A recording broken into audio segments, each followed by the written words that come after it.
Hello, and thank you for joining us for day 2 of Comexposed Converge. Today, we'll be kicking it off with a panel discussion between the representatives of British Council, that's Extra Blessing Kuchera and Linda Khumalo, as well as Katie Steed, the co-director on this project, the Idea Bridge Spirit Walk. So we're going to be talking about how the project came to be and all the details around the open call that led to us acquiring their support. Let's take it away. Okay, thanks. Hi, everybody. My name is Extra Blessings Kuchera, and I'm project manager with the British Council Arts team in Southern Africa Arts Cluster. So yeah, we'll talk more about that, but yeah. Sure. Hi, everyone. My name is Linda Khumalo, and I'm also project manager with the Southern Africa Arts Cluster, and I'm based in South Africa. Sure. My name's Katie Steed. I'm the creative director at Slurpee Studios, and I was co-director with Eugene on this project. Awesome.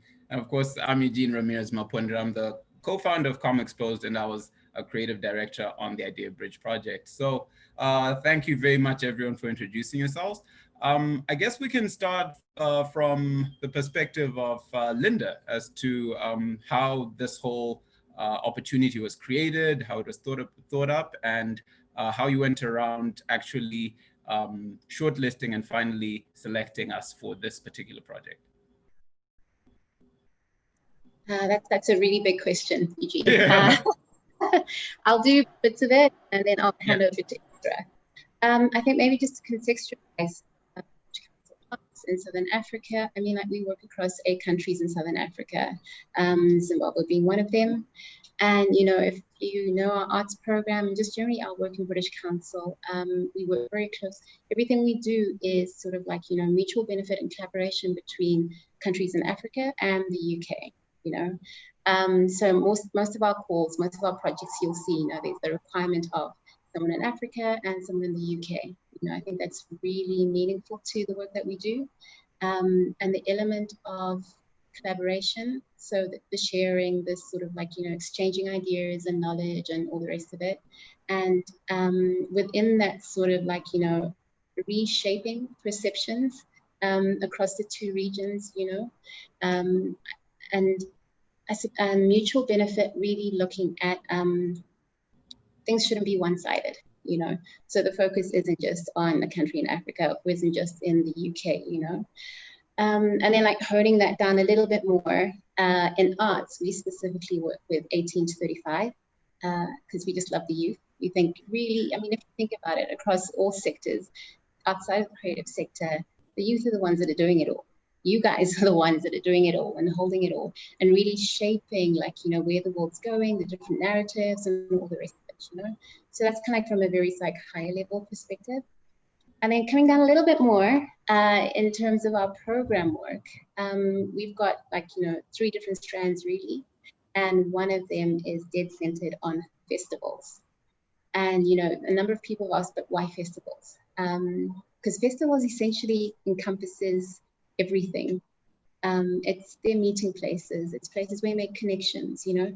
It's places where you make art, where art happens, art making happens, where these conversations happens, where innovation happens and all the rest of it.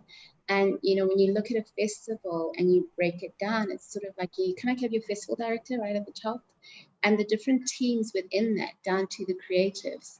You know, it's sort of like festivals become the best place, I suppose, to engage with a wide range of people who are making like the biggest difference kind of thing, you know. If you think about the festival you guys run, how many different people are involved in it, and like even just your audience that comes into that, it is such a wide, there's so much room for sort of like, you know, sharing and learning and just experiencing so many different things.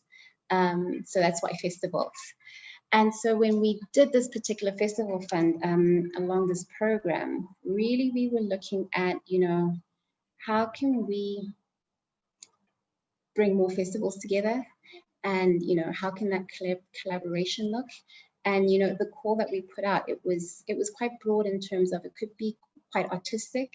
It could be, you know, quite technical as well, that exchange of skills and all the rest of it. And really it was just trying to see and just give a platform for those connections to happen and just for that magic to happen, you know. So that's kind of like why and how. But I can go to extra now in terms of why you were put down to be nominated. You read my mind. Yes, extra. And that was a great answer, very, very in-depth. Extra, please go ahead. Thanks, Linda. Really setting the tone there. And also just to mention that there were quite a number of festivals that did apply, both in Sub-Saharan Africa and in the UK, to be part of this opportunity. So it's not necessarily that only one organization was selected, but within Southern Africa, you are one of the many that were selected. So that is quite and I think that we were looking at are people who have quite a good experience of working with young people, people who are into digital, people who are looking at telling stories in a different way. If you'd like, even experimental as well. And some of the things were more around, you know, bridging that gap in terms of knowledge sharing between the UK and Southern Africa. In fact, in Sub-Saharan Africa. So what we did manage to look into as we're looking into the applications are things that were strongly around that. And it's also, some of these things are coming to life now more, because if you had talked about kind of this 2D VR, you know, people would have said that's maybe too much into the future. But at least it showed that you're thinking about how to communicate as young people and talk and tell your stories, but also share the technical skills through one project. And this is very lived by this particular festival, for example, which talks about all of that. You are in the fun stuff, but you're also in the very, very serious technical stuff.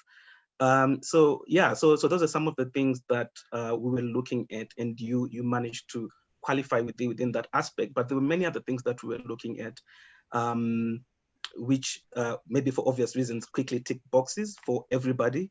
But then when you drill down into the more specifics of what a project can bring into life and what it can be able to achieve, then this particular project was seen to be able to achieve that. And we're really looking forward to the launch and the premiere of the film. And we hope when we really get you know, into the physical space, and we're still now able to touch the VR goggles, you know, and put them on our faces, then we can really enjoy watching the film.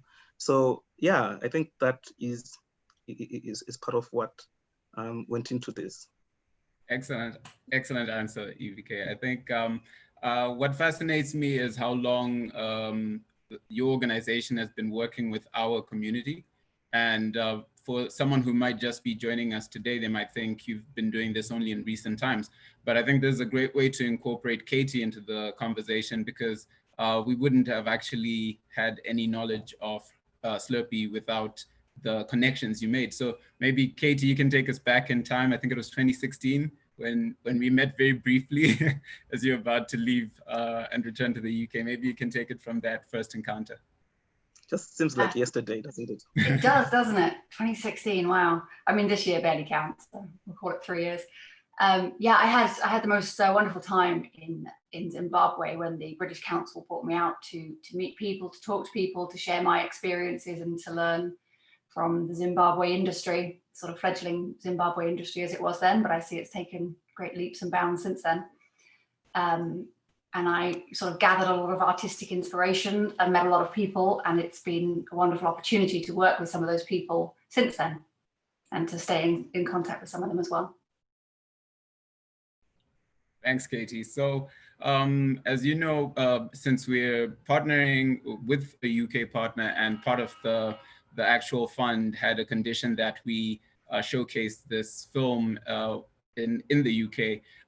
For those of you who don't know, not only will it be showcased at Comic-Con, Zimbabwean Comic-Con, which is Converge next year, but we'll hopefully, if all goes well with the pandemic and the vaccines and so on, we'll be able to also have it in the UK at Chichester Festival, and hopefully Manchester as well, Chichester Animation Festival and Manchester Animation Festival.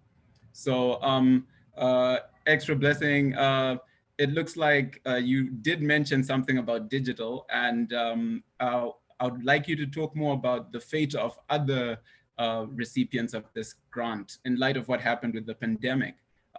And maybe if you can comment on how fortunate we were, since we endeavored to look at a digital project and we had the privilege of still seeing it through online. Maybe you can just touch on, you know, how others did and how we managed to come this far in light of all of this.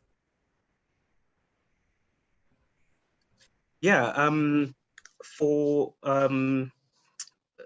fear of whilst other projects are still in their kind of progression phase, I'll talk about maybe the pandemic and how people have been very innovative to become a bit more agile and also just a bit more flexible. So there are many conversations had. Several different projects took a very different sharp turn. I think, in all honesty, I think for you, it might have been easier.